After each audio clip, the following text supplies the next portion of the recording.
All clinicians on some level treat pain. Whether you're an anesthesiologist, emergency medicine physician, or interventional pain specialist, there's something for everyone to learn at one of our ultrasound courses. Our curriculum covers basic techniques for the beginner and more advanced techniques for the experienced sonographer. We ensure that those who treat pain have the tools required to take care of the most basic problems as well as perform the more advanced procedures.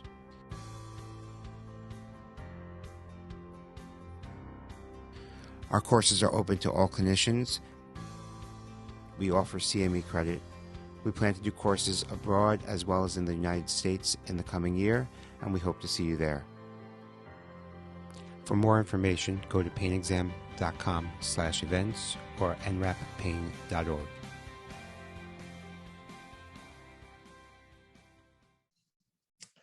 Welcome back to the Pain Exam Podcast, and I'm joined by my friend and colleague, I guess. We've worked together on a few projects, Greg Alerte. Greg is a financial advisor and has actually been to ASPN. He's coming there this week. We're going to be at Aspen together. He's helping me grow the Pain Exam NRAP brand, and he's basically helping me with industry outreach as well as helping set up some institutional accounts, etc. Greg, welcome back. Happy to be back. How you doing, Dave? I'm doing good, but it looks like you're doing better. You're at the beach. Yes, I am. Yes, I am. We're over at the beach in Atlantic Beach. You know it very well. Sure. This is where we met. But I think it's nice that you have the beach in the background, because today we're going to talk about passive income as well as investing, which is a pathway to the beach, right? Or I suppose you could go to Aspen and sneak out and hang out on the beach as well. Anyway, so Greg, I have a few questions to get started about passive income. And what would you say are the 3 passive income strategies you might recommend to a physician? Well, the three passive strategies I'd recommend would probably be, first, I think everyone can get into and probably participates already now in some way, is doing stocks and bonds, mutual funds, ETFs, the traditional securities route.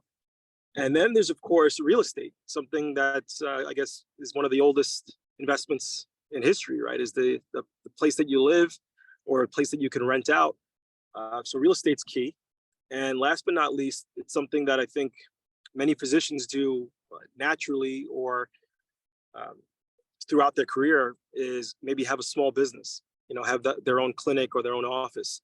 I think a small business is another great strategy, although it takes a lot more personal effort, might be more active sometimes than passive, but it could be built and designed so that it's pretty passive as well. Right. I'm sure a lot of people are leveraging their personal practices in multiple ways, creative ways even. So what are the drawbacks and I guess considerations with each of those pathways? Well, I would say real estate. Let's start from investing first. So investing, some of the challenges might be you need significant capital to really generate some income, right? If you have 10,000, I may have $300,000 in loans, so it's something to consider. Correct. So you may not be able to, have a significant amount of money that's going to generate enough passive income through investing, but it's something that anyone can build. So it's got some benefits. It also has some drawbacks. It's very liquid. You can always access the money very easily. Whereas with, let's say, the second passive strategy I mentioned, which is real estate. In real estate, you might actually need to liquidate that real estate, and it's very challenging to do so. It involves multiple players. You might need a lawyer to do the closing. You're going to need a realtor to sell the property potentially. You might need to evict tenants, or at least notify them that you're looking to liquidate. So there's a lot more challenges with real estate in terms of liquidity. Investing is a lot more liquid, but you really need significant capital up front. Whereas with real estate, you can leverage, right? You can go to a bank and maybe get a 30-year or 20-year mortgage and still get into the game, right? Whereas with, go ahead. No, I was going to say, it's kind of interesting because the group, well, physicians well, right? Your dad's a physician and your clients are physicians. But I guess to comment on that, us doctors, we go to med school, there's a track laid out before us. true businessmen, entrepreneurs, real estate investors, they need to create the track, lay the track. There's creativity involved. It's not like there's a sequential order based on year, you graduate, you get your degree and your money, et cetera. This is like more creativity. And some of us doctors, it's not natural for us. Yeah. I mean, as I've come of age a bit, I've also, started to diversify my portfolio, and I'm learning more and more about the intricacies and creative ways to invest and fund ventures and grow. But what do you think, aside from, I guess, what I mentioned, would be the barriers for a lot of doctors getting involved with this? Well, it's just like you said, You mentioned the capital, right? Anything else? Yeah, well, like that third strategy of doing a small business, like you said, not all doctors are natural entrepreneurs. Right. Right. And they do often have that track laid out, and some prefer to stay within the hospital model and not have a private practice at all. Well, it could be intimidating, I mean, the idea of dealing with our issues. So that's one of but really a big piece too is control, right? Yeah. Being able to let go and let others step in your place or help manage your office. Those are challenging for a lot of doctors. A lot of doctors are used to being the one prescribing the medication directly and working with the patient directly. And it's I see it in my profession too. When you're working with somebody, you really want to be one-on-one with that client, or in the case of a doctor, with that patient. But with any passive strategy, it all involves giving up control to a degree. And I think that might be a big barrier, just really stepping away a little bit eventually. Got it. Yeah, I kind of understand what you're getting at. So as this podcast is mostly tailored to physicians, and particularly pain docs, I'm curious to know if you think passive investing is universally beneficial, and beyond that, do you personally engage in any type of passive investing or income? Yes, I think that, yes, 100%. I think that one of the major tenets of investing is diversification. And as a doctor, whether you're practicing on your own or you're working with a medical group or a medical facility, a hospital, the bottom line is, if you're not putting money into other areas and you're just going to your job, whether it be a 9 to 5 or your practice, there's not much flexibility in one of the things that we do and care about the most as financial planners, which is legacy and leaving a legacy for your family. What are you going to do if you only practice medicine and your children are not interested in that? What are you going to do if medicine changes dramatically as a result of legislation, which we've seen in the past, and it get worse? And if that does happen, what is the alternate strategy? What are you going to do? And just to go back to the legacy side, is if you have a real estate property that you've invested in over the years and now either own or come close to owning, maybe in your 50s or 60s, you put some time in and you own that property can be managed by a property manager who's dedicated to that and for a fee, or it could be eventually managed by the children, right? Any children you might have, or any heirs you plan on leaving it to. Even a spouse, if you pass away, you can leave that to your spouse to continue to generate wealth and income for that spouse. Same thing with stocks and bonds. If you're in a position to have sufficient stocks and bonds and securities, you can do the same thing. You can leave that portfolio to a beneficiary, and that can continue to feed that family and develop wealth for that family forever. And you can't do that necessarily with your primary practice, or definitely not if you're just working a 9 to 5, right?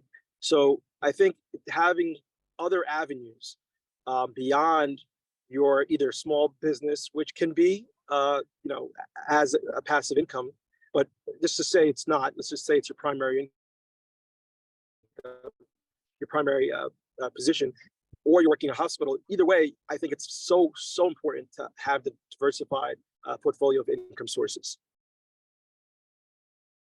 I think that makes sense. So you basically help physicians, you guide them along that pathway, more or less. That's how, like, what happens when I graduate training, I'm starting to make a little money and I need to set something up. I'm having a kid. We call a guy like you, and what happens? What's the next step? Well, it depends on the person, right? What are they most focused on and interested in? Some people are completely turned off buy real estate because they don't want to be a landlord, and maybe they have trust issues, or like we spoke about before, control. They don't want to give up the control of the property, or just they want to be very, which is kind of the opposite of a passive investment, right? So if they're like that, then maybe stocks and bonds might be the better option, where it's something that's they can see on a spreadsheet. They can see by going online, they see the bottom line number. This is how much I had last year, and this is how much I have now, and they feel more comfortable with that, and they feel more comfortable with the liquidity of that. Then on the other side, there are clients or people that I've dealt with, physicians, who don't enjoy the idea of stocks and bonds. They think the whole thing is rigged. They don't want to do anything with that. So again, trust and control issues, but they want to go into something that they can touch and hold. And real estate is tangible, right? You can go to that property, you can see it. There's living tenants there, potentially giving you income.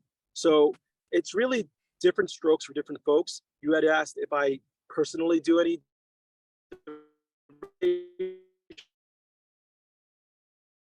Greg? So to answer your question, yes, I think it's very important that as a physician, or really anyone, that you diversify and have multiple sources of income. I personally have multiple sources of income. I've got all three. I work on stocks and bonds for myself and for my family, but we also have a real estate that we invest in for the long run, and we're looking to expand on that practice now. And of course, small business, my job, just like a physician who has their own office or clinic, is a small business that we're developing. But I hope eventually that it grows enough that we are able to offer clients support in perpetuity. And I obviously can't live into perpetuity, and I don't know if my children will want to inherit the practice. So it's important that I diversify and give my family options, and give my family an opportunity to really consider what they want throughout this legacy, since it's all for them anyway, right? We're all doing this in the end of the day for those that we love. And I think that giving clients that same opportunity is a big part of what we believe in at Premier Heritage, our firm. And it's what guides us in our advice and our recommendations. So definitely diversify, definitely have multiple income streams, and do the one that's right for you. Right. And find someone that you can work with easily, someone who's easy to talk to. Greg, if people want to reach out to you, where can they find you? Aside from that asking. Yes, of course. Call our office. You can reach us at 631-385-5347. That's 631-385-5347. Or you can shoot me an email personally, and I'll respond to it. It's great. It's Galert, Galert, with an E at the end, Galert, at premier-heritage, premier-heritage.com. Thanks, Greg. There you go, guys. Greg's been on the podcast before. He has a lot of knowledge about these things, and he can help you out. He'll probably be hanging out with me at Aspen, maybe at the pain exam table, maybe by the pool, who knows. But Greg, thanks for your time. And Aspen. I look forward to seeing everybody in Aspen, and thank you for listening. And Dave, again, as always, thanks for having me here. And get in the car, come down to the beach, and we'll have some fun. Sounds like a plan. Take care. All right. I'll see you soon. Bye-bye.